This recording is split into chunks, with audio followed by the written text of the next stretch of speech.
நேத்து போட்டிருந்த வீடியோக்கு நல்லாவே சப்போர்ட் இருந்துச்சு. இன்னைக்கு குலதெய்வ கோயிலுக்கு தாங்க போயிருந்தோம். 2 வருஷத்துக்கு அப்புறமா இன்னைக்கு தான் நாங்க குலதெய்வ கோயிலுக்கு போயிருக்கோம். என் கூட பொறந்த அண்ணன் பொண்ணுக்கு மொட்டை அடிக்கிறதுக்காக தாங்க போயிருந்தோம். நம்ம எத்தனையோ கோயிலுக்கு போயிருக்கோம். ஆனா நம்ம குலதெய்வ கோயிலுக்கு போற சந்தோஷம் எங்கேயுமே கிடைச்சது இல்லைங்க. எங்க குலதெய்வ கோயில் பாத்தீங்கன்னா அம்மா வீட்டு பக்கத்துல தான் இருக்கு, ஆத்து ஓரத்துல. வீட்லயே பொங்கல் செஞ்சு எடுத்துட்டு வந்துட்டோம். இங்க மழை பெய்யறனால நல்லபடியா மொட்டை அடிச்சிட்டு சாமி கும்பிட்டுட்டு சாப்பிட்டுட்டு இங்கிருந்து நாங்க கிளம்பிட்டோம்.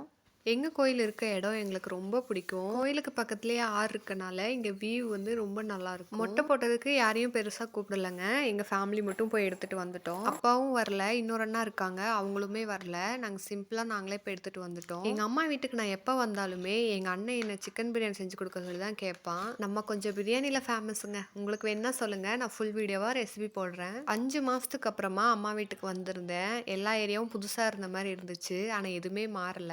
லஞ்ச் ப்ரிப்பேர் பண்ணுறதுக்கு 3 மணி ஆயிடுச்சு. எல்லாருக்கும் செம பசி. விசில் அடங்குற வரைக்கும்லாம் வெயிட் பண்ணாமல் விசிலை தூக்கி விட்டுட்டு எல்லாரும் சாப்பிட ஆரம்பிச்சிட்டோம். இந்த வீடியோவோட ஃபுல் விளாக் வந்து நான் நாளைக்கு அப்லோட் பண்ணுறேன். இந்த ஏரியா எல்லாமே ரொம்ப சூப்பராக. அம்மா வீட்டில் எடுத்த எல்லா விளாகுமே ஒரு பிளேலிஸ்ட்டாகவே வச்சுருக்கேங்க.